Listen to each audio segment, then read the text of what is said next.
A equipe de serviço dos bombeiros recebe uma chamada que, à primeira vista, parece um erro. A morada é uma casa na rua Maple, a mesma que ardeu há mais de um ano. A casa está classificada como inabitável.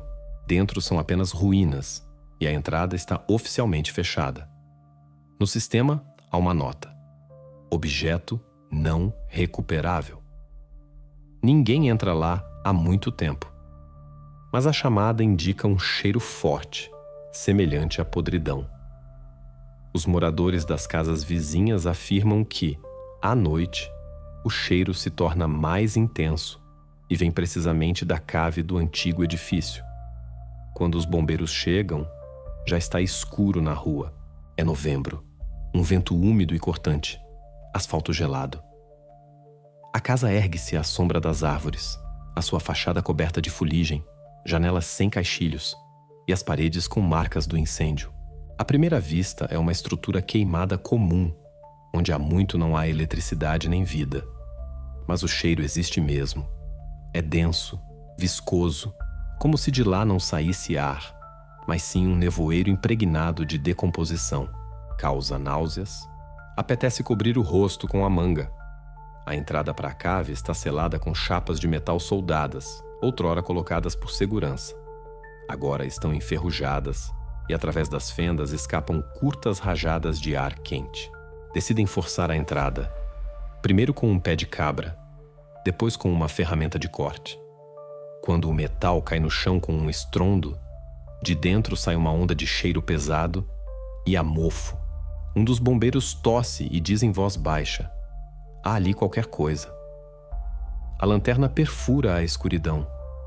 O feixe de luz desliza pelas paredes de cimento, aprofundando-se. No chão, há lixo, tábuas carbonizadas, pedaços de ferro. Num canto, algo se move. A princípio parece um rato, mas depois a forma torna-se humana. Alguém está sentado na sombra, imóvel, mas vivo. O bombeiro dá um passo atrás e chama a polícia. A equipe de investigação chega 1 hora depois. Decidem descer apenas com fatos de proteção. A câmara no capacete registra cada passo. O corredor é estreito, o teto baixo, as paredes úmidas. O ar é mais pesado do que no exterior, cheira a mofo e a ferro. No chão, há marcas de ferrugem antiga, e nas paredes, precisamente à altura de uma pessoa, estão embutidas argolas com restos de correntes presas a elas. Tudo isto não se parece com a cave de uma casa particular, mas parece um local que alguém usou para manter pessoas cativas. Ao longo da parede, há filas de estruturas de ferro, semelhantes a jaulas. Em algumas, há restos de tecido, pedaços de pano rasgados, vestígios de tinta antiga. Várias manchas no chão brilham sob luz ultravioleta. Isso indica contato com fluidos biológicos, embora as marcas tenham pelo menos 1 ano. A cada passo, a sensação intensifica-se. Aqui acontecia algo sistemático. E, de repente, uma descoberta. No canto mais afastado, atrás de um armário partido, está um homem sentado. Ele não demonstra agressividade, não tenta levantar-se, apenas olha na direção da luz, como se não acreditasse que alguém desceu até ele. A pele é cinzenta, o olhar vazio, as mãos tremem. Quando o levantam, ele mal se aguenta de pé. Os médicos registram exaustão severa, músculos atrofiados e, na pele, marcas de fricção prolongada, semelhantes a marcas de imobilização. Ele reage à luz e ao som, mas não responde. Quando o médico lhe pede para dizer uma única palavra, da sua garganta sai um som rouco, parecido com tosse. Mais tarde, já no hospital, os especialistas determinarão: as cordas vocais estão danificadas. Na laringe há cicatrizes antigas, vestígios de intervenção cirúrgica ou trauma. Tudo indica que passou mais de 1 mês debaixo da terra, talvez até mais. Os investigadores isolam a casa, colocam guardas. A cave é declarada local do crime. No exterior trabalham peritos forenses, especialistas em odores, médicos legistas. Começam a inspecionar cada centímetro, e quanto mais encontram, mais claro se torna. Este homem não foi parar ali por acaso. A cave foi usada como local de cativeiro. Tudo foi feito de forma pensada: isolamento acústico, ventilação, pontos de fixação. O mais importante é que agora a investigação tem uma testemunha viva, mas ele não consegue falar. Os seus olhos seguem constantemente as pessoas, como se compreendesse o que está a acontecer, mas não fosse capaz de responder nem de explicar. Enquanto os médicos lutam pelo seu estado de saúde, os investigadores tentam descobrir a quem pertencia a casa e quem poderia ter acesso à cave. Em poucos dias, ficará claro que esta morada está ligada a outros casos, que eram considerados encerrados. E então, uma chamada de rotina aos bombeiros transformar-se-á numa das investigações mais complexas dos últimos anos. O quarto de hospital está silencioso. A luz fraca do candeeiro reflete-se nas grades metálicas da cama. Na mesa de cabeceira, um copo de água e um oxímetro de pulso. O homem encontrado na cave ainda não recuperou totalmente a consciência. Não fala, mal se move, os olhos quase sempre fechados. Mas os médicos garantem: a consciência está preservada. A polícia aproveita este momento para realizar o procedimento padrão. Tiram as suas impressões digitais. Tudo é feito em silêncio. Os dedos são finos. A pele descama devido à desidratação, mas o scanner consegue registrar o padrão. Em poucos minutos, os dados são enviados para o sistema. O investigador está ao lado, a observar o ecrã. Todos compreendem que isto pode ser a chave. Se ele alguma vez foi registrado, o sistema deverá dar uma resposta. Alguns minutos de silêncio. Depois, no monitor, acende-se uma correspondência. Nome: Alexei Korneev. Idade: 24 anos. Desaparecido em setembro de 2010. Último local onde foi visto: cidade de Livensk, a 200 quilômetros daqui. Agora o homem anônimo ganha um passado. Tem um nome, uma biografia, uma família. Os polícias reabrem um antigo caso de desaparecimento. Na pasta, há anúncios impressos com a sua fotografia, a queixa da mãe, o relatório das buscas infrutíferas. Desapareceu depois de uma festa com colegas de curso. O telemóvel estava desligado. Não foram encontrados sinais de luta. As versões dos investigadores da altura: desaparecimento voluntário ou acidente. Ninguém pensou que ele estivesse vivo. Seguem-se os detalhes. Alexei, estudante de um colégio técnico, calmo, sem conflitos, sem registro criminal. Os pais, pessoas comuns. Fazia trabalhos temporários, praticava desporto, não tinha dívidas nem estava no radar da polícia. O desaparecimento parecia acidental. Mas agora, que foi encontrado na cave, tudo ganha um novo sentido. Torna-se claro: ele não desapareceu por vontade própria. Levaram-no. A investigação tenta perceber por que precisamente ele. Nenhuma ligação com o mundo do crime. Nenhuma coincidência com outros casos. Nem uma única razão pela qual o poderiam ter escolhido. Quanto mais fundo os investigadores mergulham no seu passado, mais evidente se torna. Não estão perante uma vítima de um ataque aleatório, mas parte de algo muito maior. Enquanto os peritos reconstituem os dados da vítima, outro grupo trabalha numa linha paralela: os proprietários da casa. É preciso perceber a quem pertencia o edifício onde ele esteve cativo. Segundo os documentos, o imóvel está registrado em nome de um casal, Viktor e Irina Melnikov. A casa foi comprada por eles em 2004 com hipoteca. Os vizinhos dizem que a família parecia normal. O homem trabalhava como eletricista, a mulher como contabilista. Não eram sociáveis. Viviam tranquilamente, sem escândalos. Depois do incêndio, nenhum deles apareceu. Quando os investigadores solicitam os seus dados, descobre-se: ambos constam como desaparecidos desde o mesmo ano que Alexei, mas no caso deles, nenhuma queixa foi apresentada. Ninguém os procurou, ninguém comunicou o desaparecimento. Os vizinhos pensaram que eles simplesmente se tinham mudado. Agora torna-se claro: estas pessoas podem não ser as vítimas, mas sim os organizadores. A cave, as jaulas, as correntes, tudo feito de forma cuidada, sistemática. Não é um crime espontâneo. Este lugar foi preparado com antecedência, com cálculo e experiência. Isso significa que os Melnikov sabiam o que estavam a fazer. Agora o caso tem nomes, uma morada e uma ligação a pessoas específicas. Alexei é o único que pode contar o que acontecia lá dentro, mas ele não consegue falar. Por isso, a investigação segue por outro caminho, através de documentos, impressões digitais e fotografias antigas. E muito em breve descobrir-se-á que Viktor e Irina Melnikov não são apenas uma família, mas pessoas que já tinham desaparecido uma vez, mudando de nomes e cidades. A investigação ultrapassa os limites de uma só cidade. Começam os primeiros pedidos de informação às regiões, e tudo indica que a cave na rua Maple é apenas uma parte de uma história muito mais sombria, que remonta a anos atrás.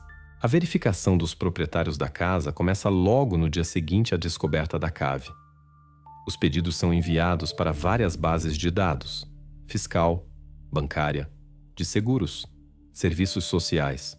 O objetivo é simples: perceber se Viktor e Irina Melnikov estão vivos e onde se encontram agora. Os resultados chegam quase em simultâneo. A última atividade nas suas contas bancárias foi registrada exatamente no dia do incêndio. Transferências, levantamento de dinheiro, encerramento de uma conta a prazo. Depois disso, silêncio total. Nenhuma compra, nenhuma chamada, nenhum acesso a redes sociais. Até os pagamentos de serviços públicos cessaram. A sensação é de que as pessoas simplesmente tivessem apagado a sua existência. O incêndio que destruiu a casa foi oficialmente declarado um acidente. Na altura, a perícia foi superficial. A casa era considerada vazia. Mas agora, após a descoberta na cave, os investigadores reabrem todos os materiais antigos e ordenam uma nova perícia. O laboratório de engenharia de incêndios vai ao local. Os restos das estruturas são examinados novamente. Vigas, cinzas, marcas nas paredes. Alguns dias depois, chega à conclusão. Havia não um, mas vários focos de incêndio. E não estavam ligados entre si.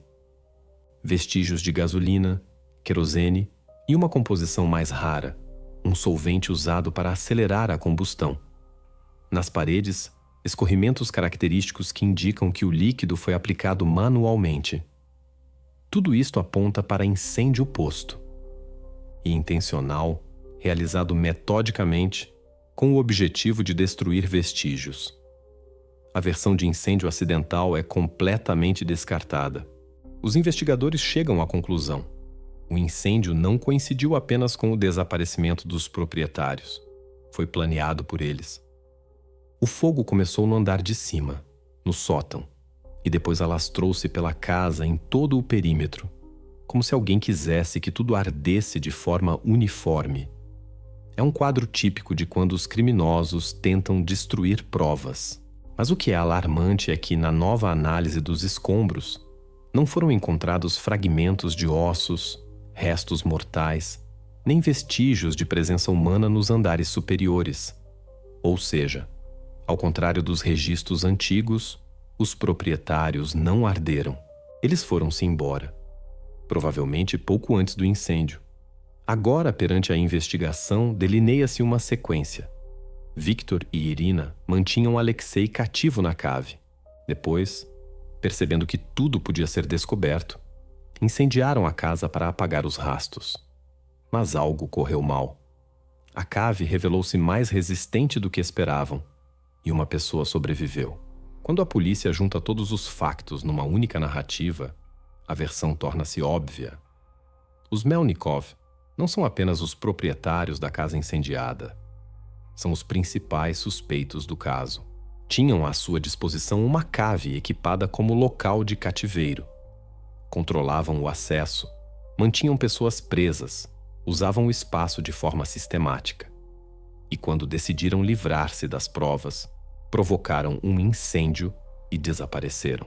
A investigação ganha outra dimensão. É emitida uma ordem de busca a nível federal para Viktor e Irina Melnikov, que são incluídos na lista nacional de procurados. As suas fotografias aparecem nos noticiários e nos sites do Ministério do Interior. A polícia descobre que, antes do incêndio, eles tentaram vender um carro, levantaram uma grande quantia em dinheiro e, possivelmente, atravessaram a fronteira com outros nomes. Agora, já não se trata apenas de um mistério com uma cave. É a história de um casal que viveu durante anos entre pessoas comuns e que um dia se transformou em fantasmas. A investigação ganha um rumo claro: encontrá-los, perceber quantas mais caves como esta existiram e quem mais poderá ter estado nelas antes de Alexei Korniv. A investigação ultrapassa os limites de uma cidade, e a partir deste momento a polícia começa a olhar para o mapa do país com olhos completamente diferentes. Após a emissão da ordem de busca, os investigadores começam a mergulhar no passado de Viktor e Irina Melnikov. Precisam de perceber quem são estas pessoas, o que foram, como viveram e o que os pode ter levado ao que foi encontrado na cave. A primeira coisa que surge são as profissões. Viktor é motorista de longo curso. Um homem que desaparece durante semanas em viagens, percorre o país inteiro, pode estar em qualquer lugar, a qualquer momento. Um trabalho que lhe dá mobilidade e anonimato. A sua mulher, Irina, é enfermeira num lar de idosos. Calma, discreta, simpática, segundo os colegas. Chegava sempre a horas, nunca se atrasava, não tinha conflitos. No seu registro de trabalho, um historial impecável. No papel, pareciam uma família normal de classe média. Mas quanto mais fundo a investigação mergulhava na sua normalidade, mais visíveis se tornavam as fissuras. Viktor quase não tinha contactos fora do trabalho. Nas paragens de camionistas, lembram-se dele, mas sem pormenores. Pouco falador, sempre sozinho. Irina também não tinha amigas próximas, redes sociais, nem sequer vestígios de correspondência, como se ambos evitassem deliberadamente a atenção. Os vizinhos lembram-se deles com contenção. Alguns dizem que se mantinham sempre à parte. Não convidavam ninguém à casa, nunca saíam para o pátio, não falavam com ninguém. Apenas por vezes, tarde da noite, viam Viktor a levar sacos para a bagageira do carro. Diziam que era lixo, mas ninguém verificava. Num subúrbio tão tranquilo, este comportamento não causava alarme. Todos estavam habituados a tratar das suas próprias vidas. Paralelamente, decorre uma verificação financeira. Os investigadores analisam os movimentos bancários dos meses anteriores ao incêndio. E aqui surge um padrão claro: passos preparados com antecedência. Uma semana antes do incêndio, todo o dinheiro foi levantado das contas da família, em dinheiro vivo, quase 2 milhões de rublos. Depois disso, as contas foram encerradas. No mesmo período, venderam parte dos seus bens, um carro antigo, eletrodomésticos, ações em nome de Irina. Não foi uma fuga impulsiva, foi um desaparecimento metódico, meticulosamente planeado ao minuto. Os analistas financeiros encontram outro rasto: a compra de bilhetes de comboio. Mas os nomes na reserva são de outras pessoas. O pagamento foi feito com um cartão registrado em nome de Viktor, mas os passageiros registrados são pessoas que não constam na base de dados de passaportes. Dados falsos. Os bilhetes. Para o sul do país, para uma pequena cidade perto da fronteira. Depois disso, os rastros desaparecem. A investigação percebe: eles tinham um plano. Juntaram o dinheiro, prepararam o incêndio e foram-se embora. Provavelmente já há muito tempo sob nomes falsos. Mas qualquer fuga deixa vestígios, e estes podem ser encontrados não só em documentos, mas também em objetos. Nas ruínas da casa, o trabalho continua. Os peritos forenses passam por cada divisão, vasculham as cinzas, registram tudo o que possa ter sobrevivido ao fogo. Na cave onde encontraram Alexei, há um cofre de metal pesado. Está parcialmente deformado, mas não derreteu. A porta encravou, mas os peritos abrem-no com um maçarico. Lá dentro, uma embalagem de polietileno espesso protegida da umidade. E nela, uma pilha de fotografias antigas. Polaroid. As fotos sobreviveram ao incêndio quase sem danos, mas o que nelas está retratado causa um choque mudo nos investigadores. Várias dezenas de fotografias. Em cada uma, pessoas sentadas em jaulas, rostos diferentes, locais diferentes, mas o mesmo ambiente: cimento, correntes, paredes sujas, luz fraca. Algumas fotografias foram claramente tiradas na cave da rua Maple, outras em locais desconhecidos. No verso de algumas fotografias há datas e legendas cuidadosas: março de 2008, junho de 2009, outubro de 2010. A cronologia indica que tudo isto durou mais do que 1 ou 2 anos. Não foi um surto aleatório, não foi um crime súbito, era um sistema que funcionou durante anos. Os peritos enviam as fotografias para o laboratório. Através das imagens, identificam várias pessoas desaparecidas, cujos casos foram considerados encerrados por falta de pistas. Pessoas de cidades diferentes, idades diferentes, sem ligação entre si. E isto confirma o pior: Alexei não foi o único. Agora a investigação tem prova material. Os Melnikov não agiram pela primeira vez. A cave na rua Maple é apenas um ponto numa longa cadeia de desaparecimentos. E por trás de cada fotografia está outro caso, outra vida que eles tentaram apagar. A investigação muda de rumo. Agora não se trata de um incêndio, nem de uma fuga, mas de uma série de raptos que se estendeu por anos. Os investigadores percebem que tudo o que encontraram é apenas o começo. A análise das fotografias encontradas começa imediatamente. No laboratório, cada foto é digitalizada em alta resolução para extrair o máximo de detalhes: reflexos, fundo, elementos de vestuário. Os peritos da polícia trabalham com luvas, fotograma a fotograma. Isto não é apenas um arquivo. É a documentação do sofrimento alheio, captado por alguém com um cálculo frio. Nas primeiras fotografias vê-se um espaço de cimento, jaulas, correntes, vigas de metal, tudo igual ao que estava na cave da rua Maple. Noutras fotografias, paredes semelhantes, mas uma disposição ligeiramente diferente. Isso significa que os Melnikov podiam ter mais do que um local. Quando as fotografias são cruzadas com a base de dados de pessoas desaparecidas, o sistema apresenta as primeiras correspondências. Em 5 fotografias, rostos diferentes: 2 homens, 2 mulheres e Alexei, o sobrevivente. Agora a polícia conhece pelo menos 5. E isto é apenas o que foi captado pela câmara. Todas estas pessoas desapareceram em anos diferentes, de regiões diferentes. Nenhuma ligação em comum, nenhum ponto de cruzamento. Um homem, funcionário de uma oficina de automóveis da cidade vizinha. Outra, delegada de informação médica que desapareceu a caminho de uma viagem de negócios. O terceiro, um estudante, visto pela última vez numa estrada a pedir boleia. Todos os casos foram então encerrados com a justificação de desaparecimento voluntário.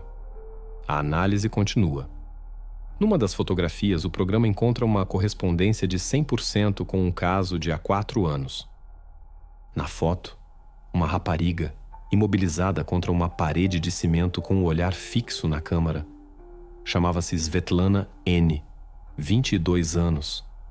Desapareceu enquanto viajava a boleia. O último sinal do seu telemóvel, uma estrada perto de Livensk. Depois disso, silêncio. Agora torna-se claro.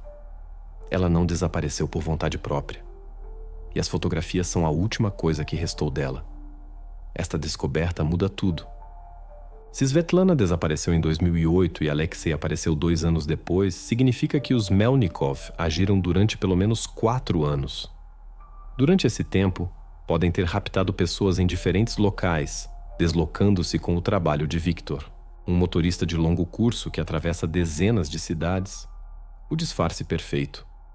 Ninguém se lembra dos rostos daqueles que estão apenas de passagem. Os investigadores reconstituem a linha do tempo. Cada correspondência, cada data, cada cidade no mapa. Surge uma geografia assustadora. Região de Moscovo, Ryazan, Nizhny Novgorod, Orel. Em cada uma destas regiões, nos últimos anos, foram registrados desaparecimentos misteriosos. E agora, entre eles, estabelece-se uma ligação tênue, mas clara.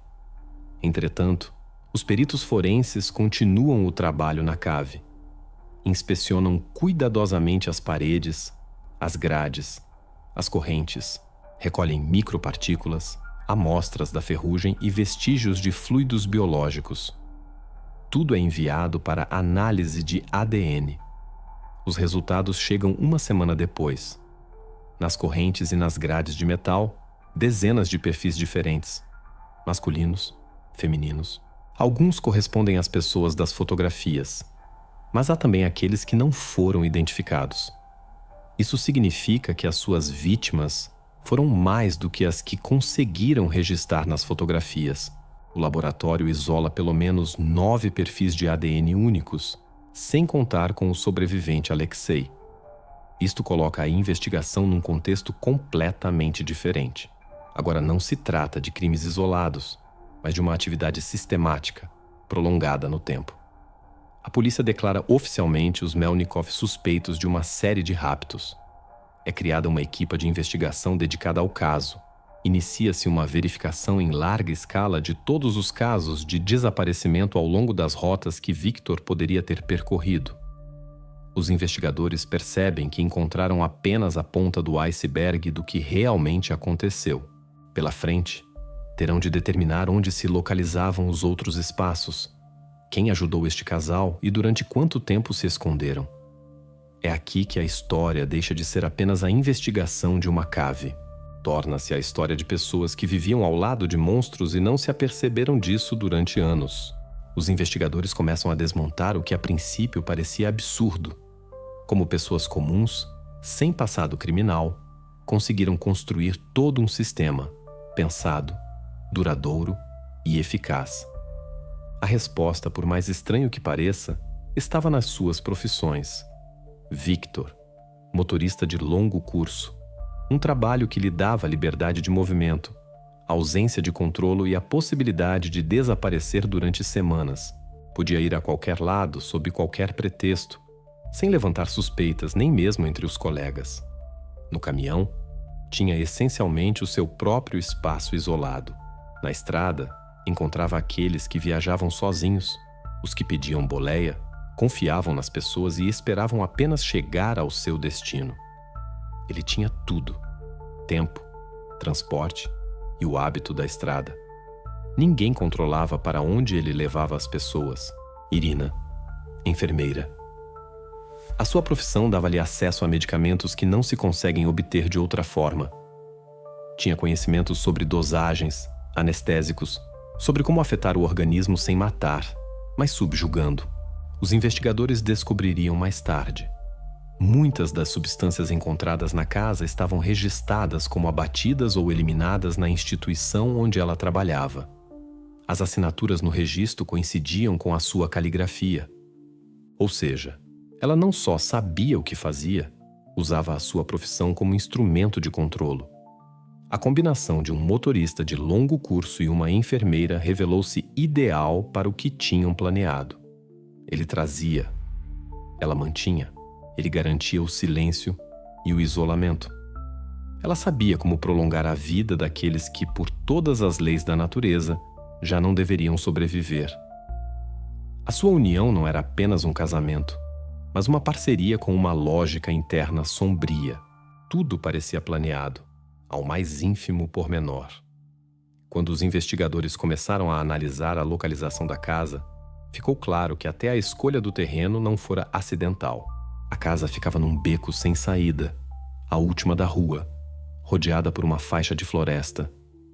De um lado, um terreno baldio, do outro, uma construção abandonada. Até os vizinhos mais próximos eram mais de 200 metros. Nenhum grito, nenhum som de lá podia chegar às outras casas. Nem os cães reagiam. O vento soprava entre as árvores, levando tudo o que acontecia lá dentro. Desde o início, os Melnikov evitaram a atenção. Ninguém lhes ia à casa sem ser convidado. Ninguém via o que tinham debaixo da casa. Não recebiam visitas, não chamavam familiares, não iam à casa de ninguém. Isto cria a ilusão de pessoas fechadas, pouco sociáveis, mas agora é óbvio, era parte de um sistema de segurança. O seu isolamento não era uma característica de personalidade, mas uma estratégia. A casa construída segundo o seu plano, não era apenas uma habitação, era um refúgio. A investigação constrói o cenário.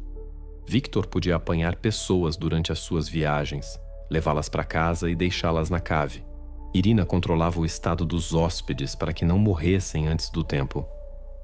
Tudo isto parecia um mecanismo sofisticado, onde cada um desempenhava o seu papel. Mas agora, com a casa destruída, com eles em fuga, a investigação tem apenas uma fonte de informação: aquele que sobreviveu. Alexei Korniv, a única pessoa que os viu por dentro, permanece no hospital sob observação médica.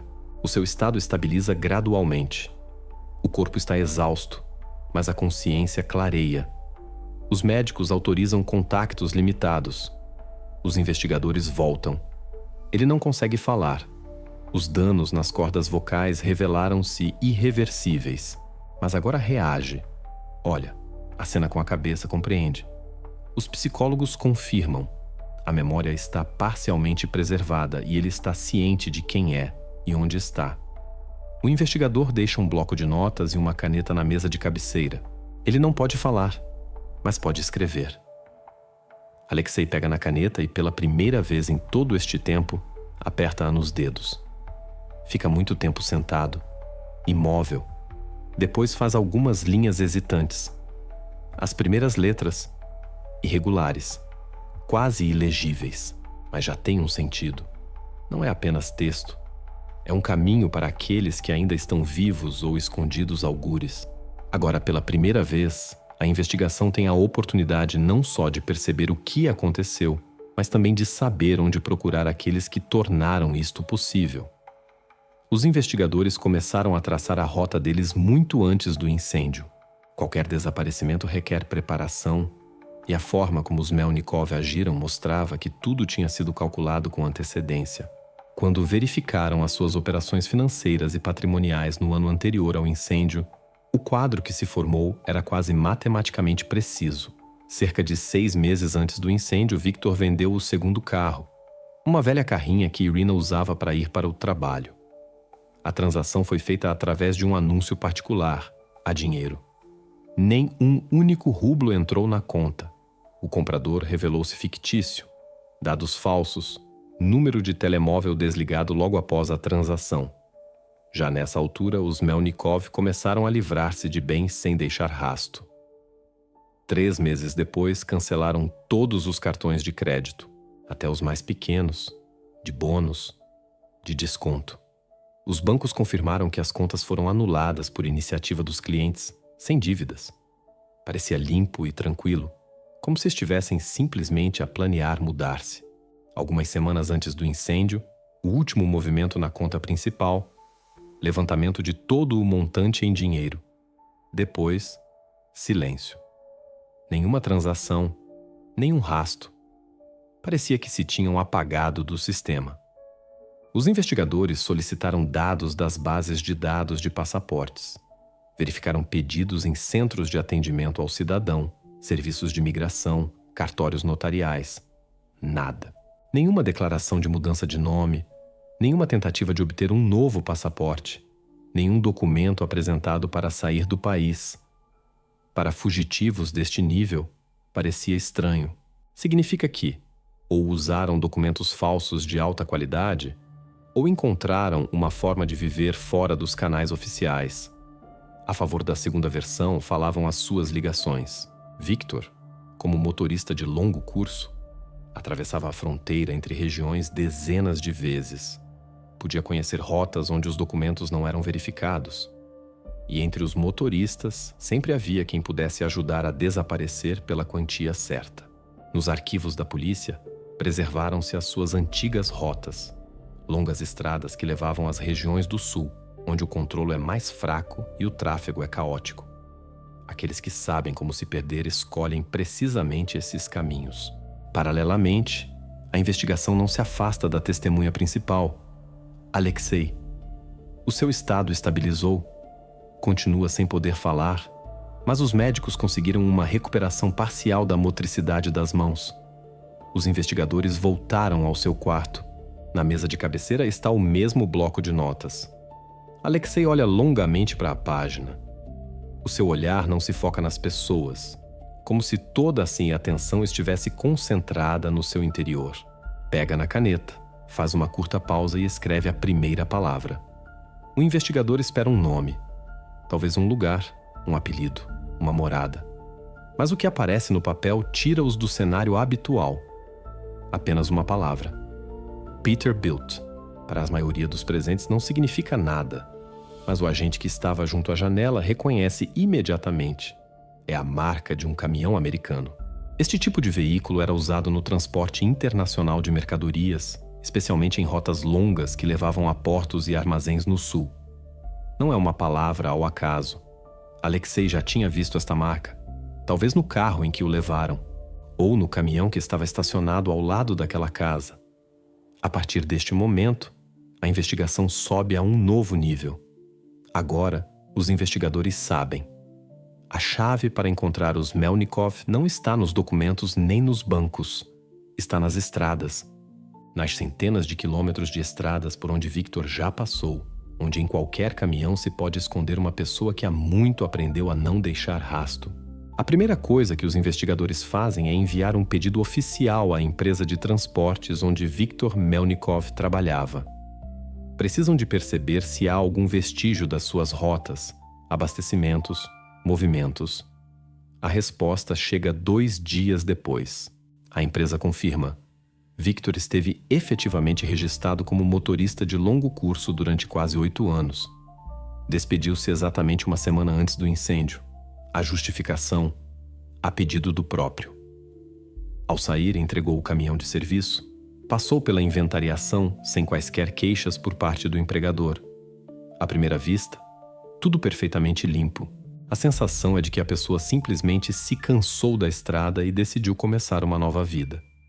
Mas no seu processo pessoal, os investigadores notam um detalhe que muda o rumo da investigação. Na secção Formação Contínua, um registro de um curso de reparação de modelos antigos de caminhões Peterbilt 379. Ele frequentou este curso apenas 1 mês antes de se despedir. Para que é que um motorista de longo curso, que trabalha com tecnologia moderna, precisa de aprender a reparar máquinas obsoletas fora de produção? A resposta é óbvia. Se ele planeava entrar na clandestinidade, precisava de um transporte que pudesse manter por conta própria, sem serviços oficiais, sem testemunhas desnecessárias. Depois, começa a busca. Verificam todas as bases de dados de registro de veículos, federais, regionais, privadas. Nada está registrado em nome de Victor ou Irina. Nem carros ligeiros nem pesados. 0 absoluto. À primeira vista, um beco sem saída. Mas os investigadores já têm experiência. Pessoas assim não desaparecem sem mais nem menos. Sabem esconder rastros, disfarçar documentos, usar nomes de outras pessoas. Os peritos forenses decidem verificar arquivos antigos em busca de coincidências atípicas e encontram algo que não deveria existir. Numa das bases de dados, consta o registro de um velho Peterbilt 379, abatido, ano de fabrico, 1987. Está registrado em nome de uma mulher com o apelido Melnikova. Coincidência? Não. É o apelido de solteira da mãe de Victor, que morreu há 20 anos. Isto não pode ser. Uma pessoa falecida não pode registrar um veículo. Mas os documentos do caminhão foram emitidos em 2009. A assinatura corresponde a uma falsificação feita à mão. Significa que alguém recuperou deliberadamente dados antigos e registrou o veículo novamente, usando uma identidade alheia já inexistente. Esta máquina é a sua forma de desaparecer. Um caminhão fantasma. A matrícula na base de dados é antiga, mas ativa. Não consta como roubado, não foi dado baixa, o que significa que, teoricamente, pode circular livremente nas estradas. A investigação atinge um novo patamar. Todos os serviços federais e regionais recebem um alerta. Procurar um Peterbilt 379, carroçaria verde, logótipo desbotado na porta, matrícula antiga, registrado em nome de uma pessoa falecida. A fotografia do caminhão encontrada no arquivo espalha-se por todas as esquadras, das fronteiras às autoestradas. A polícia ativa o sistema de reconhecimento automático de matrículas. As câmaras de vigilância nas autoestradas registram milhões de veículos por dia, mas eles precisam de apenas um velho caminhão que se pode ter tornado a casa de quem se esconde da justiça. A operação de busca abrange vários estados. São verificadas paragens de caminhonistas, estações de serviço, oficinas privadas. A informação flui lentamente para o centro de operações. Vários alarmes falsos, dezenas de veículos semelhantes. E, de repente, um sinal. 4 dias depois, chega uma mensagem do Wyoming. Uma patrulha, na autoestrada I-80, parou um velho Peterbilt 379 com uma matrícula semelhante. Ao volante, um homem de meia idade com documentos em nome de outra pessoa, mas a aparência corresponde à descrição do alerta. Na carroçaria, equipamento antigo, ferramentas e 2 jerrycans de gasóleo. Tudo indica que ele não estava apenas de passagem, mas a viver naquela máquina.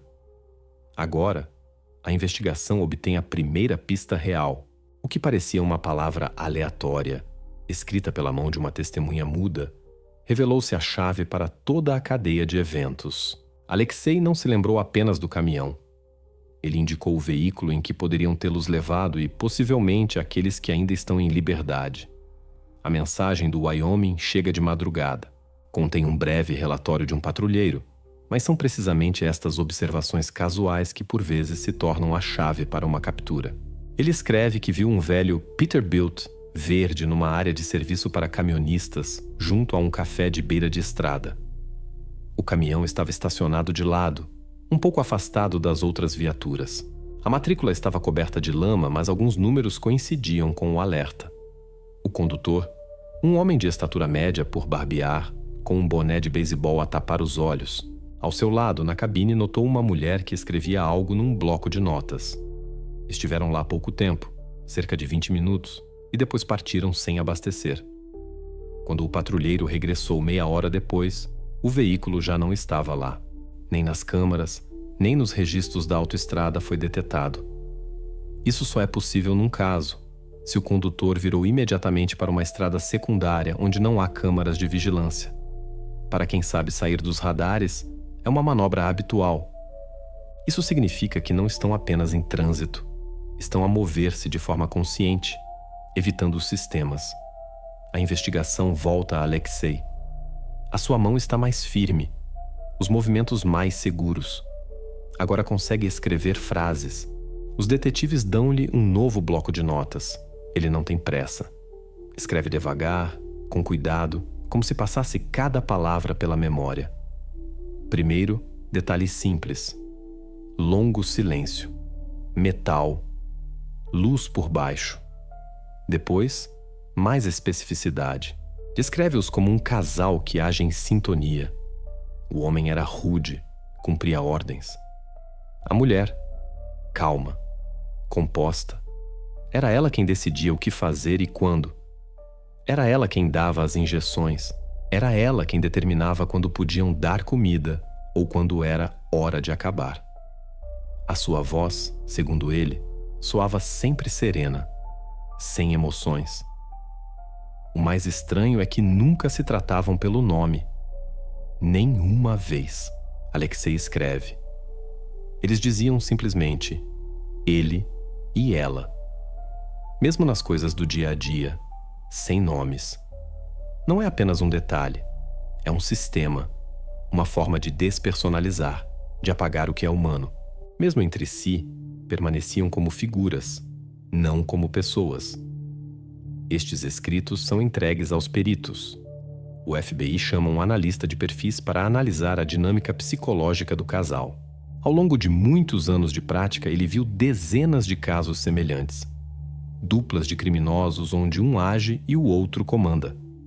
Mas aqui, segundo ele, tudo estava construído com uma lógica assustadora. A mulher, dominante, de sangue frio, com um dom para o controlo. O homem, o executor, dependente dela, emocionalmente subjugado. Ela toma as decisões. Ele faz o trabalho sujo. Juntos, formam um sistema fechado, em que cada um conhece o seu papel e não ultrapassa os limites. O analista de perfis nota: o comportamento deles não indica pânico, mas disciplina. A fuga não é um caos, mas um deslocamento meticulosamente planeado. A casa ardeu, mas o trabalho deles continua. Não estão a fugir da polícia, estão simplesmente a mudar de local de operações.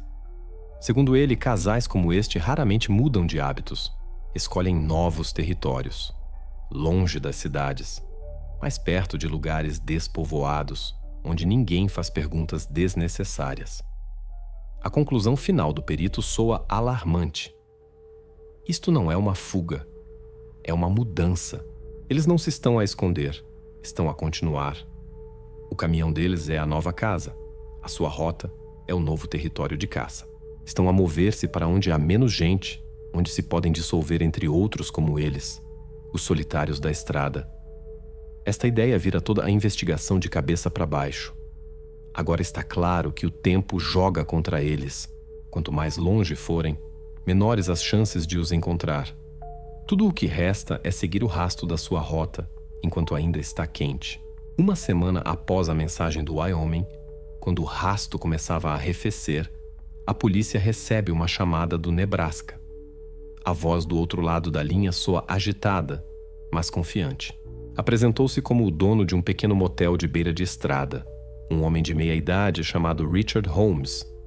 Diz que viu na televisão o alerta sobre o casal procurado pelas autoridades federais e reconheceu os seus hóspedes. Deram entrada há 2 dias, sem bagagem. Pagaram em dinheiro, não mostraram documentos. O homem, alto, curvado, com uma barba curta. A mulher, silenciosa, de óculos, com o cabelo apanhado debaixo de um lenço. Richard nota. Nos seus olhares havia algo de apreensivo, como se estivessem constantemente a escutar. Permaneceram no quarto quase todo o tempo, saindo apenas à noite. Partiram de repente, sem entregar a chave e sem esperar pela manhã. A princípio, tudo soava plausível, mas havia um detalhe que confundiu a investigação. Richard jura que não chegaram num caminhão, mas num velho sedã azul, sem matrículas. Ele até se lembra de que o para-brisas tinha uma racha e o para-choques traseiro estava preso com arame. Esta declaração muda tudo. Se são mesmo os Melnikov, significa que mudaram de transporte. Talvez tenham abandonado o caminhão depois de perceberem que estava a ser procurado. Mas se não são eles, então alguém os está a imitar, ou a coincidência é demasiado estranha. Os detetives solicitam as gravações das câmaras de vigilância do motel. A qualidade do vídeo deixa muito a desejar. Sistema antigo, imagem granulada, filmagem noturna. Mas os contornos das figuras coincidem.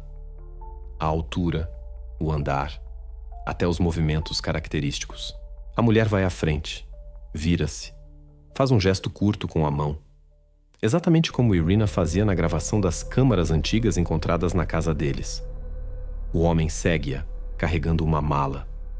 A investigação decide seguir esta pista. A informação é transmitida através dos canais de busca interestadual. Começa a procura por um sedã azul. Nas autoestradas, todas as câmaras são verificadas. Centenas de horas de gravações são revistas. Várias vezes um carro com características semelhantes aparece em diferentes estados, mas sempre sem resultado. As matrículas não são legíveis. O rosto do condutor é indistinguível. 2 dias depois, chega uma mensagem de um posto de patrulha na Dakota do Sul. O sedã azul foi encontrado na berma da autoestrada, a 30 milhas do Nebraska. O carro está abandonado, a porta entreaberta, a chave ainda na ignição. No interior, cheiro a combustível barato, um par de garrafas de água e um jornal velho. Os peritos chegam ao local. O carro é revistado minuciosamente. Não há vestígios de sangue, mas no volante e nos puxadores das portas há impressões digitais. As amostras são enviadas para o laboratório. Algumas horas de espera e um resultado que destrói as esperanças. Nenhuma das impressões digitais corresponde a Victor ou Irina. Eram outras pessoas. A coincidência revelou-se um simples engano de percepção. A testemunha não mentiu. Viu mesmo um casal parecido, mas não eram quem se procurava. Talvez a aparência estranha e o comportamento deles tenham pregado uma partida.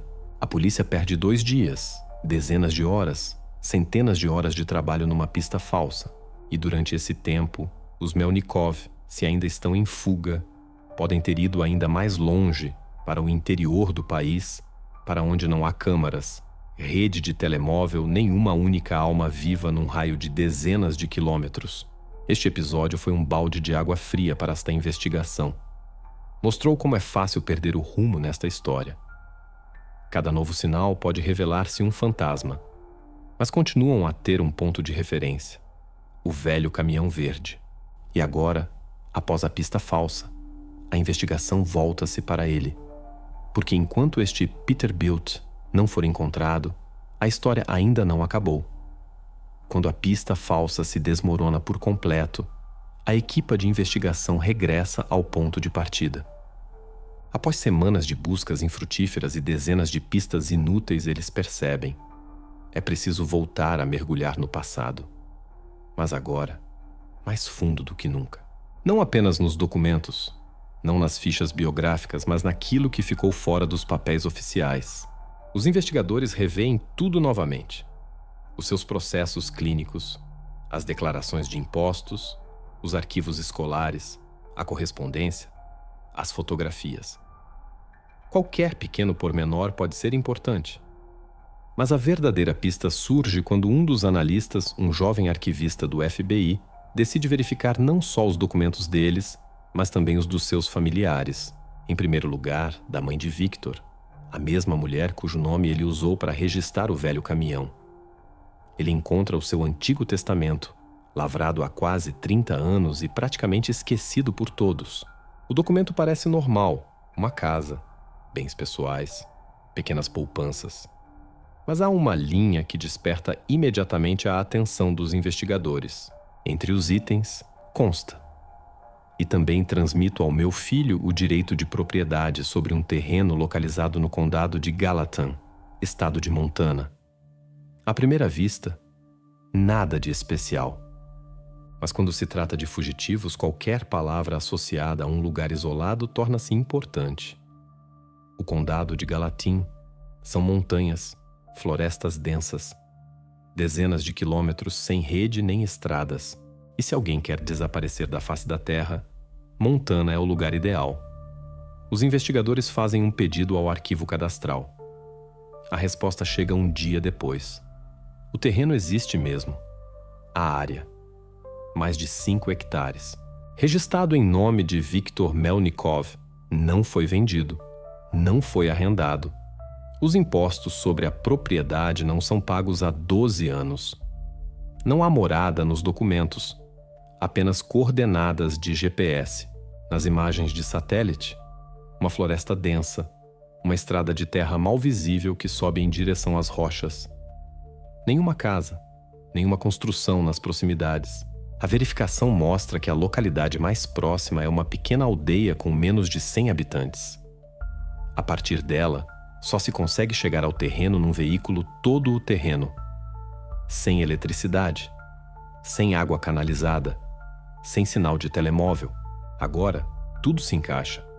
O seu movimento a partir do Wyoming, a direção, a escolha da rota, tudo coincide com o caminho que leva à Montana. Portanto, não é uma coincidência, mas uma rota planeada. Talvez fosse para lá que se dirigiam desde o início. E o que é especialmente importante, nenhum dos vizinhos ou habitantes locais sabia que esta terra pertencia a alguém. Após uma reunião, a chefia decide: é hora de mudar de estratégia. A busca ampla e dispersa é suspensa. Agora, toda a atenção, todas as forças e recursos concentram-se num único ponto: Montana. As montanhas. Um terreno abandonado do qual ninguém se lembrava há quase 2 décadas. Uma equipa federal de agentes desloca-se para lá, disfarçada de topógrafos. Terão de subir por estradas antigas através de passagens de montanha e ravinas. Pelas imagens de satélite, no sopé da montanha vê-se algo parecido com uma construção, escondida sob as copas das árvores. Talvez uma casa, talvez um hangar. Cada um dos investigadores compreende: se os Melnikov estão mesmo lá, prepararam-se para isto com antecedência. Isso significa que o local está fortificado, bem pensado e perigoso. Mas não terão outra oportunidade.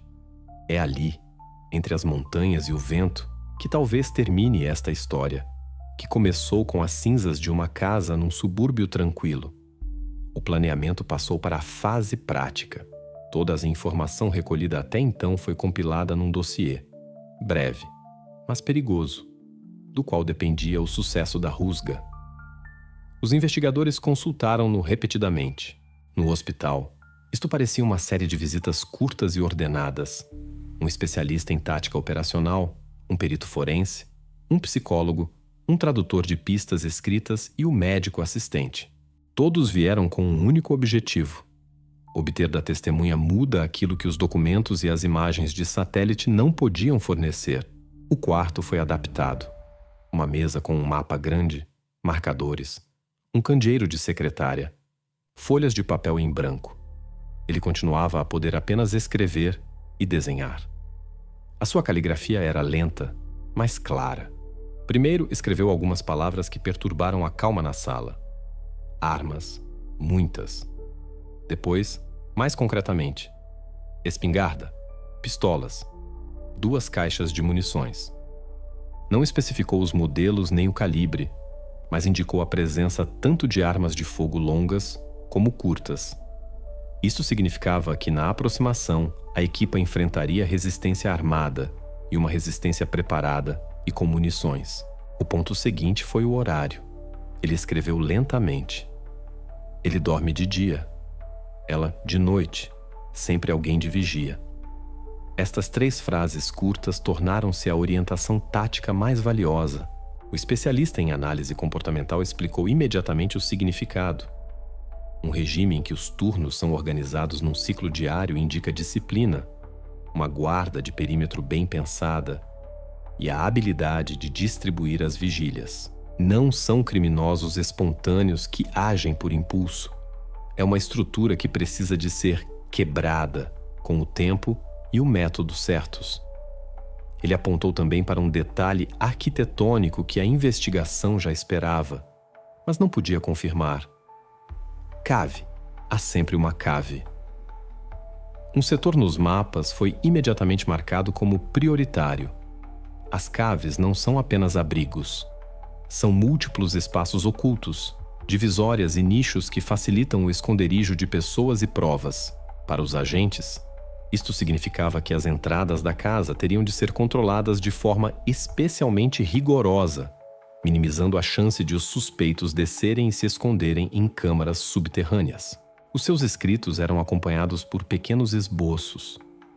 Ele traçou cuidadosamente as linhas de um esquema aproximado do piso inferior, uma porta, um corredor, uma escada, várias celas fechadas.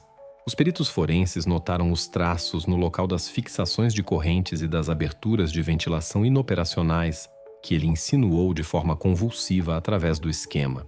Com base nestas pistas, foram elaborados os primeiros esboços dos possíveis planos das instalações e da distribuição da guarda no interior da estrutura.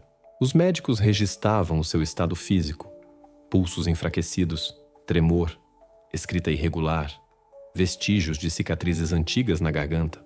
No relatório médico constava que ele podia suportar um breve esforço físico para o processo de escrita, mas que os depoimentos deviam ser registados de forma rápida e correta. O psicólogo, entretanto, analisava a essência do que foi escrito. As últimas palavras: encontrem os outros.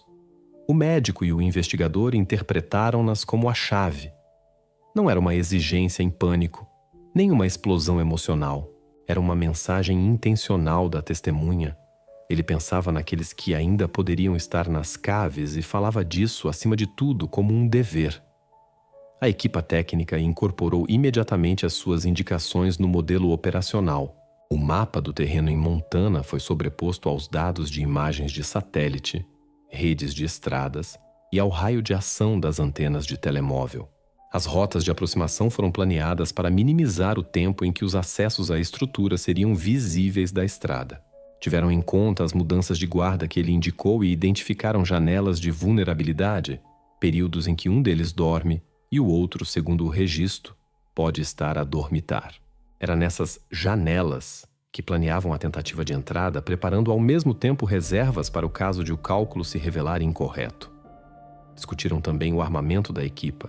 Formaram grupos mistos, esquadrões para controlar o perímetro, uma equipa de entrada para uma limpeza rápida das áreas habitacionais e uma equipa separada, preparada para garantir o acesso seguro à cave. Médicos e socorristas desenvolveram opções de evacuação para as possíveis pessoas no interior. Desenvolveram um sistema de comunicação por sinais, tendo em conta a ausência de cobertura nas montanhas e o risco de interseções radioelétricas. Foram preparados abrigos para observação, equipamentos de visão noturna e recursos para operar em condições de frio e terreno selvagem. O serviço jurídico tratou de todos os documentos, autorizações, mandados, coordenação com os serviços federais e locais. A operação exigia a coordenação de múltiplos departamentos, e tudo foi consolidado num único plano com papéis claramente distribuídos e opções de recurso. Paralelamente, os peritos forenses trabalhavam com as listas de pessoas nas margens das fotos Polaroid encontradas no cofre, para verificar rapidamente os dados em caso de uma limpeza bem-sucedida das instalações. O analista de perfis deu mais uma avaliação importante. Disse que a estratégia do casal, mobilidade e isolamento, era a sua força. Eles escolhem lugares onde se podem esconder e estabelecer instalações longe de olhares curiosos. A sua relação um com o outro e a distribuição de papéis, a mulher dominante e o homem executor, reforçam a sua resiliência. Isto significa que qualquer tentativa de contato físico deve ser extremamente calculada. Primeiro neutralizar a ameaça externa, depois trabalhar com grupos internos. Mas a prioridade permanece inalterada: a busca de possíveis vítimas e o seu resgate. As palavras "encontrem os outros", que ele escreveu no final, transformaram instantaneamente a natureza da operação iminente. Deixou de ser exclusivamente uma operação policial para capturar fugitivos. Tornou-se uma missão para salvar pessoas e restaurar a justiça para aqueles que ainda poderiam estar no subsolo. Cada documento de planeamento começava agora com esta exigência, e todos os recursos foram direcionados para minimizar o tempo de permanência das pessoas na zona de perigo e maximizar a chance de serem encontradas vivas. O quartel-general operacional concluiu os preparativos ao amanhecer. Os mapas em papel foram substituídos por tablets. As últimas atualizações táticas foram adicionadas às folhas de rota. Os grupos receberam equipamento e instruções de evacuação. Tendo em conta o seu depoimento sobre as armas e os espaços subterrâneos, a equipa foi instruída a agir de forma rápida e coordenada, evitando riscos imprudentes e, ao mesmo tempo, sem perder um único minuto na busca de possíveis vítimas. Com estas indicações escritas do sobrevivente, o plano tornou-se claro e inequívoco. O seu pedido deu à operação um impulso moral e prático, transformando a preparação numa tarefa de resgate. Ao amanhecer, a equipa partiu para o terreno em Montana, totalmente preparada para o que os esperava sob o manto das montanhas e da floresta. O sinal de calor do drone transformou a preparação num facto inegável. O que até então era uma hipótese e provas circunstanciais, agora estava visualmente confirmado. No terreno nas montanhas havia mesmo uma casa. E ao lado, um caminhão Peterbilt, coberto com uma lona. Foi o momento em que as informações de reconhecimento deixaram de ser suposições e se tornaram um alvo concreto e material da operação. A equipa agiu com uma sequência clara. Primeiro, um reconhecimento discreto. O drone sobrevoou o perímetro, fez uma varredura térmica da fachada, do telhado e da área da cave. Os agentes receberam imagens que mostravam claramente duas manchas de calor brilhantes na parte superior da casa e uma marca de calor pouco visível, mas consistentemente repetida, embaixo, na cave. Os analistas no local avaliaram os sinais como 2 indivíduos adultos e uma fonte de calor a diminuir, ou seja, um alto risco da presença de uma pessoa no espaço subterrâneo. A presença do Peterbilt ao lado da casa confirmava a rota inicial dos suspeitos e não deixava dúvidas. Eles estavam no local e o tempo para reflexão reduzia-se ao mínimo. O comandante resumiu toda a informação num breve briefing tático. A decisão baseou-se em 3 fatores: a confirmação da presença dos suspeitos, a confirmação da presença de um possível refém na cave e o facto de a área ser remota, um atraso na ação, aumentava os riscos para qualquer pessoa no interior. As negociações em tais circunstâncias foram consideradas uma opção de baixa eficácia. Os criminosos dispunham de um abrigo, armas e tempo para se prepararem para a resistência. O comando tomou uma decisão tática: avançar para um assalto imediato com o objetivo de minimizar a janela de tempo em que eventos imprevisíveis poderiam ocorrer. O plano de assalto era simples e pragmático. Formaram-se 3 grupos principais. 1. Grupo de supressão de perímetro.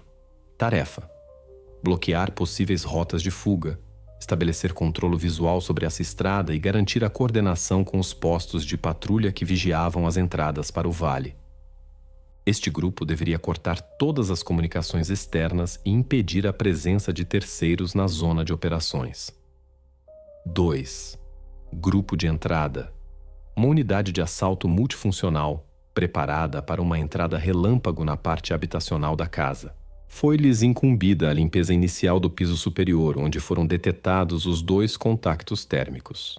No seu arsenal, meios de penetração rápida, granadas de luz e som para um efeito neutralizante temporário e equipamento para controlar os corredores.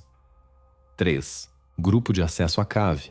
Uma equipa separada, equipada para operar em espaços confinados e preparada para o resgate seguro de pessoas do subsolo.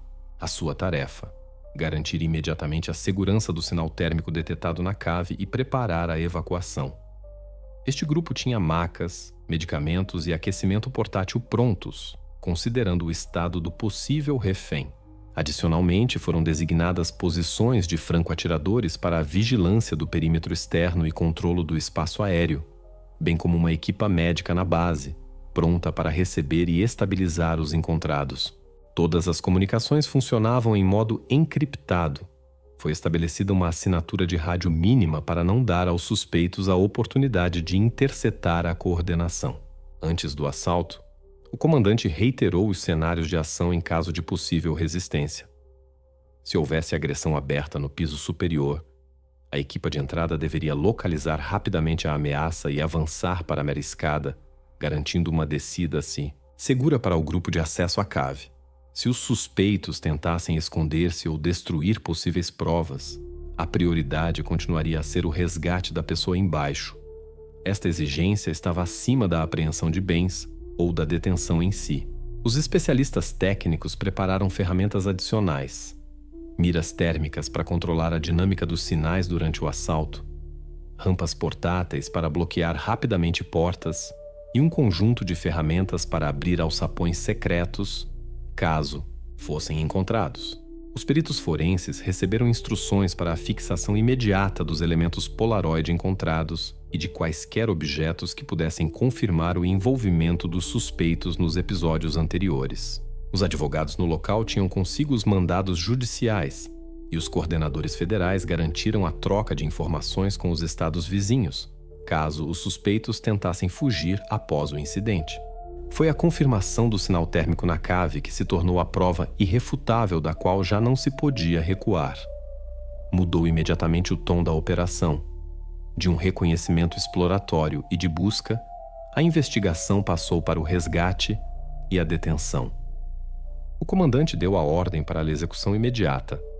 O silêncio da madrugada foi quebrado pelo movimento coordenado dos esquadrões.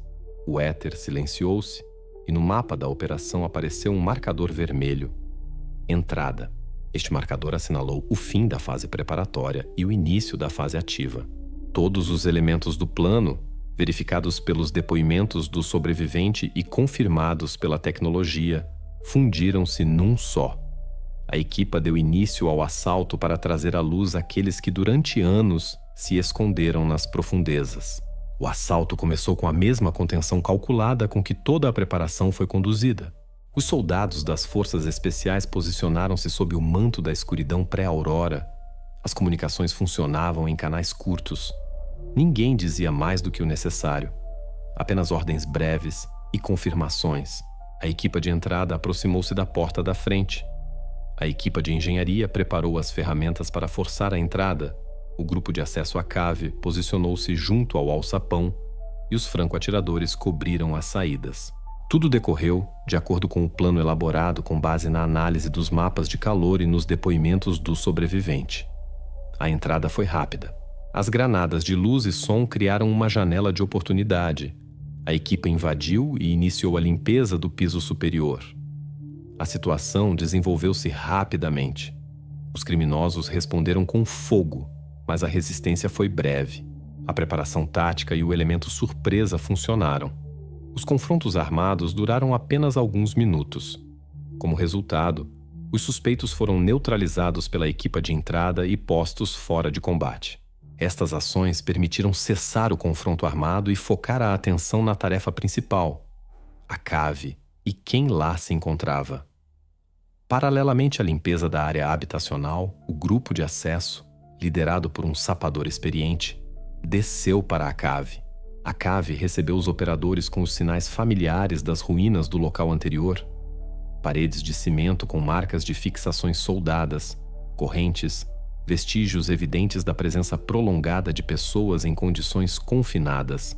A estrutura era bem pensada. Celas individuais, meios de contenção simples mas eficazes.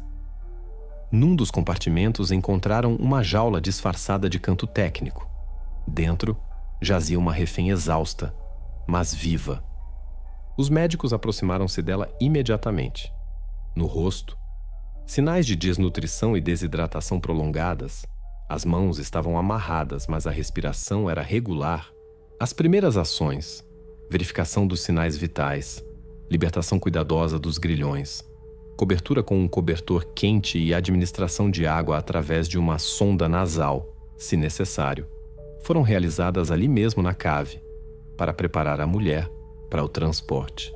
No momento da evacuação, o estado da refém permitiu transferi-la para um local seguro para tratamento inicial. O seu resgate era a tarefa prioritária. Os médicos acompanharam o transporte, enquanto os peritos forenses começaram imediatamente a registrar o cenário. Fotografias, gravações de vídeo, medições de distâncias dentro do espaço, recolha de vestígios biológicos e materiais. Cada detalhe era importante. Desde as impressões digitais nas correntes até as marcas de cintos nas paredes e prateleiras com objetos que poderiam ligar o local a outros episódios. Quanto aos suspeitos, a sua neutralização foi documentada e registrada nos respectivos protocolos. Os agentes descreveram as circunstâncias em que os oponentes perderam a capacidade de continuar a resistir. Todas as ações das forças da ordem foram conduzidas de acordo com as regras de uso da força e segurança do pessoal e dos civis. Após a retirada da zona de combate e a estabilização inicial, as equipas de investigação e os médicos legistas chegaram ao local para registrar e documentar os resultados da operação, bem como para preparar os materiais necessários para o processo criminal subsequente. O trabalho de investigação no local continuou intensamente. Os peritos forenses revistaram sistematicamente a casa e a área circundante. No cofre que sobreviveu ao incêndio, foram encontradas as mesmas fotografias Polaroid, anteriormente mencionadas no outro episódio do caso. Foram apreendidas, seladas e enviadas para o laboratório para posterior análise. Além das fotografias, foram encontradas anotações, objetos do cotidiano, medicamentos e seringas que permitiram reconstruir os métodos de controlo sobre os reféns. Tudo isto foi formalizado como prova, protocolos, inventários, documentação de acompanhamento, para que nenhum pormenor fosse esquecido. A operação foi também coordenada com os serviços federais. Informações sobre o caminhão encontrado, sobre as provas e sobre os desaparecidos anteriormente identificados foram enviadas para as bases de dados nacionais. Os investigadores iniciaram pedidos urgentes às bases de dados de pessoas desaparecidas e aos laboratórios forenses para a recolha de material de ADN. Uma tarefa importante era estabelecer a ligação entre os materiais encontrados e os casos que sugeriam a atividade deste casal nos últimos anos.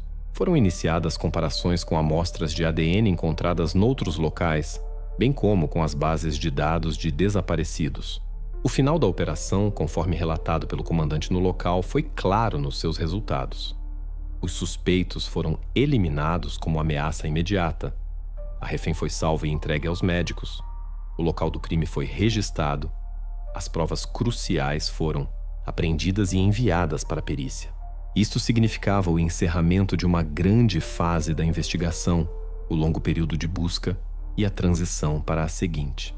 A fase seguinte incluía a perícia forense, a busca de outras possíveis vítimas em toda a lista de materiais encontrados e a preparação para os procedimentos legais contra os envolvidos na organização destes crimes. A operação terminou com o cumprimento da tarefa prioritária, o salvamento de uma pessoa e a prevenção de futuros crimes por parte do grupo já liquidado. Os materiais do local foram entregues à investigação. O horizonte de trabalho passou da tática imediata para a fase sistemática e longa de recolha de provas e processamento legal do caso. Quando a voz do sobrevivente regressou, a investigação obteve o que lhe faltava há anos. Ele passou por várias cirurgias, recuperou parcialmente a fala, e os seus primeiros depoimentos oficiais tornaram-se a base para a reconstrução da noite do rapto e de todas as ações subsequentes dos criminosos. Não foi um monólogo emocional. Foi uma cronologia seca, apresentada por pontos, como o relatório de uma testemunha ocular que viu o sistema por dentro. Nos primeiros minutos do seu depoimento, ele relatou as práticas sobre as quais antes havia apenas suposições e provas circunstanciais. Ele listou detalhadamente os métodos: privação de sono, longos períodos de fome, desorientação constante, alternância de luz e escuridão, mudanças arbitrárias no ritmo do dia. Contou que os impediam propositadamente de se orientarem no tempo, que cada ação tinha um objetivo: não causar dano imediato, mas destruir à vontade. Estas palavras coincidiram com os dados dos peritos forenses. Nos espaços subterrâneos encontraram-se vestígios de imobilização sistemática, medicamentos com sinais de uso prolongado, marcas de fixação de pessoas por longos períodos. Tudo isto se tornou um conjunto coeso de factos, confirmados tanto fisicamente como pelas palavras da testemunha. Ele sublinhou um detalhe que, na sua opinião, era central para compreender a motivação do casal. Os criminosos não agiam por impulso nem eram guiados por um ganho material direto. Cada privação era calculada, cada método direcionado para o mesmo fim: apagar a personalidade. Explicou que, inicialmente, parecia um castigo por uma infração, depois um experimento sobre reações. Gradualmente, o objetivo foi mudando. Não apenas subjugar, mas transformar a pessoa numa ferramenta. Foi este componente psicológico, o processo de supressão sistemática, que se tornou a chave. No centro do seu depoimento ouviu-se uma frase que se tornou a base da avaliação dos motivos pela investigação e pela perícia. Eles não matavam logo. Precisavam que tu percebesses que estavas vivo, mas já não eras uma pessoa. Esta formulação, proferida com uma voz serena, deu uma interpretação clara e terrível a todos os materiais encontrados.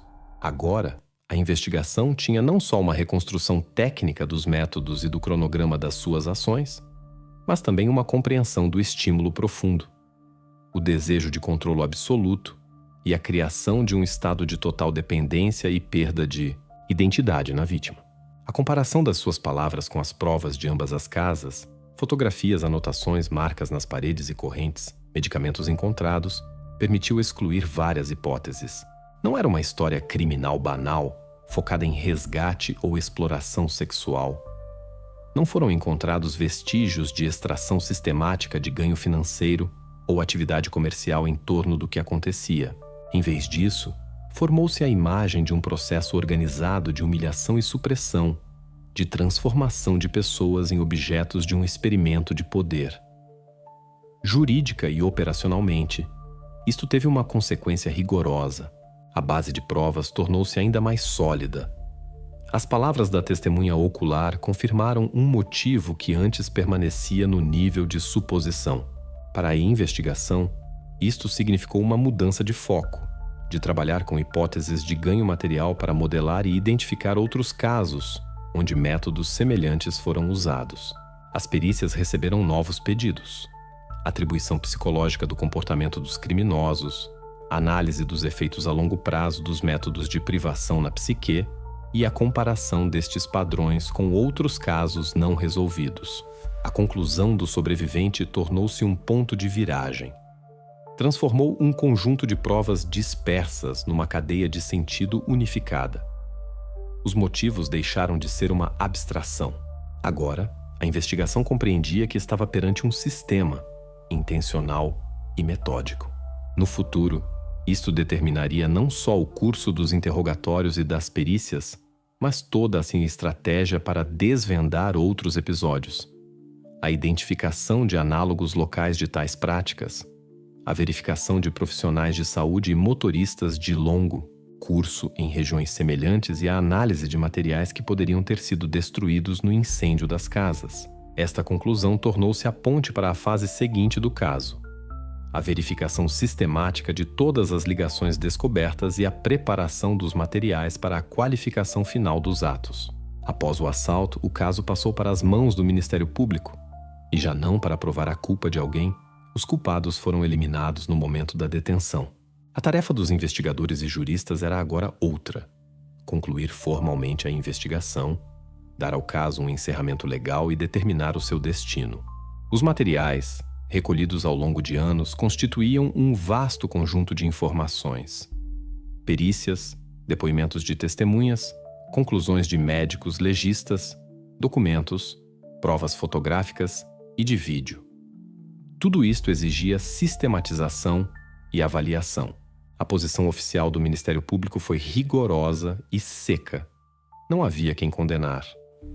O processo judicial contra os falecidos é impossível e, de acordo com a lei, o caso foi encerrado por morte dos arguidos.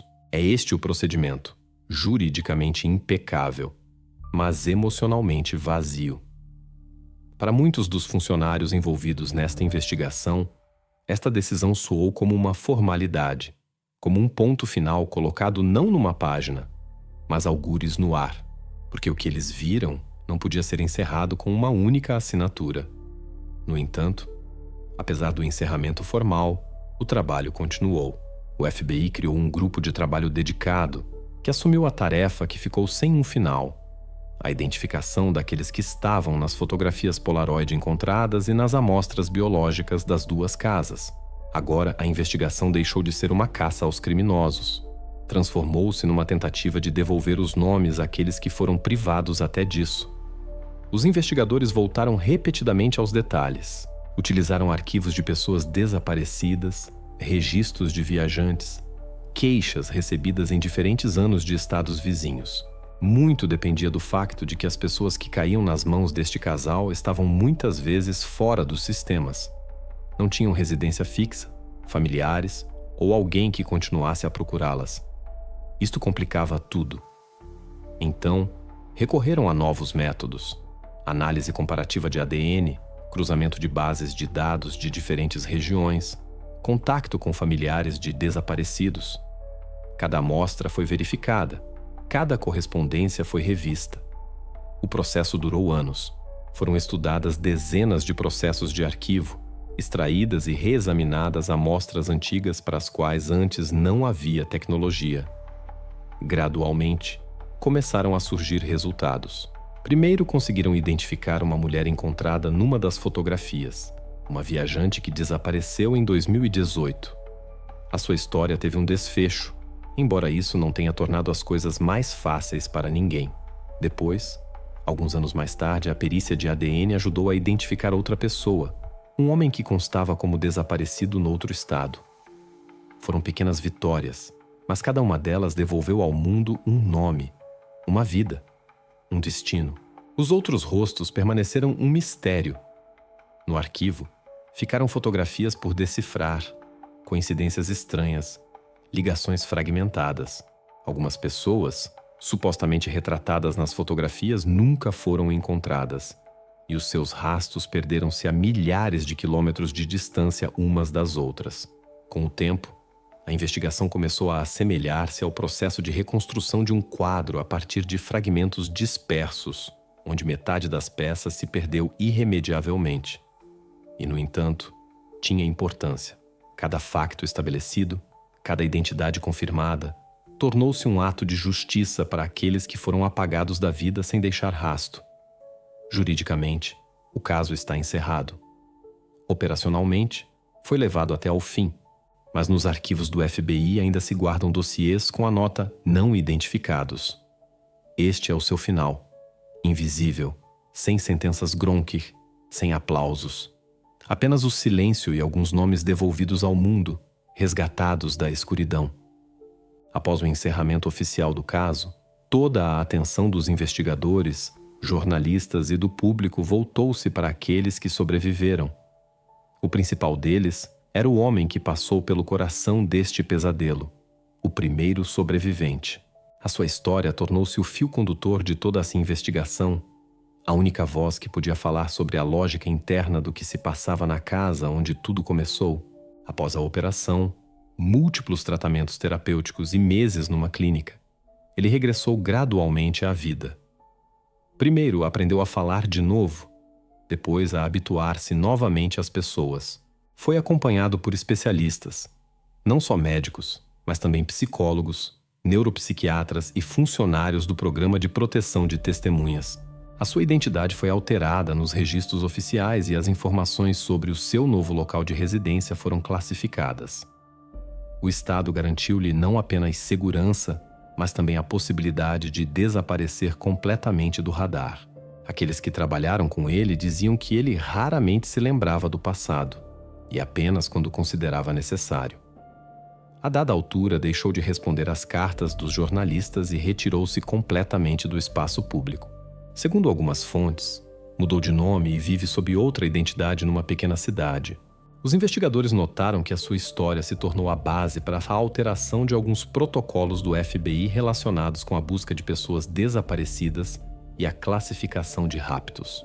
A sua experiência tornou-se a base de vários programas de formação para agentes, e os seus depoimentos escritos ainda hoje são citados em materiais de psicologia criminal. A outra sobrevivente, aquela que foi libertada durante a operação em Montana, escolheu um caminho completamente diferente. Ao contrário do primeiro, ela não se escondeu, mas, pelo contrário, tornou a sua história pública. Após uma longa reabilitação, começou a colaborar com psicólogos. Participou em programas de ajuda a pessoas que sobreviveram a raptos e cativeiro prolongado. Com o tempo, tornou-se uma ativista conhecida, uma daquelas que lutam pela melhoria do sistema de alerta de pessoas desaparecidas. Numa das raras entrevistas, disse que o seu maior medo não era o passado, mas o esquecimento, que os rostos daqueles que não foram encontrados não desaparecessem para sempre da memória. Atualmente, dirige uma fundação de caridade que ajuda vítimas em situações semelhantes a adaptarem-se e a regressarem à vida. Entretanto, a própria geografia deste caso começou a desaparecer gradualmente. A casa no Tennessee, onde tudo começou, foi demolida por decisão das autoridades. No seu lugar, há agora um terreno baldio coberto de erva, e apenas através de imagens de satélite se podem adivinhar os contornos das fundações. O terreno em Montana, onde a história teve o seu fim, foi confiscado pelo Estado. Após longas disputas, a terra foi entregue às autoridades locais, e agora existe lá uma pequena placa comemorativa, sem nomes, sem datas, apenas uma breve inscrição, em memória daqueles que não foram encontrados. Foi uma solução de compromisso, sem atrair atenção, sem turistas, mas com respeito pela tragédia. As fotografias encontradas nos cofres e os materiais de análise de ADN estão guardados numa base de dados restrita do FBI. São atualizados à medida que surgem novas tecnologias, comparando as amostras com as que chegam dos laboratórios regionais. Por vezes, surge uma correspondência, um novo nome, uma nova história, e mais uma página desta crônica sombria é finalmente encerrada. Mas a maioria desses rostos permanece anônima. As suas histórias dissolveram-se nas estradas intermináveis, nas estações de serviço, nos motéis e nas rotas desaparecidas. Nos relatórios oficiais, o caso consta como concluído, mas na prática continua vivo, em programas, iniciativas, documentos e na memória daqueles que participaram na investigação. Cada um deles compreendia. Não era apenas a história de um crime, mas um reflexo da vulnerabilidade de uma sociedade onde uma pessoa pode desaparecer sem deixar rastro, se um sinal de alarme não for notado a tempo. Esta história deixou para trás não apenas um dossiê, mas também uma sensação de inacabado. Os nomes de algumas vítimas nunca foram restaurados, e os rostos nas velhas fotografias Polaroid continuam à espera de serem identificados. A investigação pode estar encerrada, mas a busca nunca. Cada vez que surge uma nova correspondência na base de dados nacional, alguém, algures, recebe uma chamada. Um familiar foi encontrado, a correspondência foi confirmada, um ponto final foi colocado. E cada vez é um lembrete de que mesmo após anos a justiça pode regressar, ainda que na forma de um nome devolvido ao mundo, resgatado do esquecimento.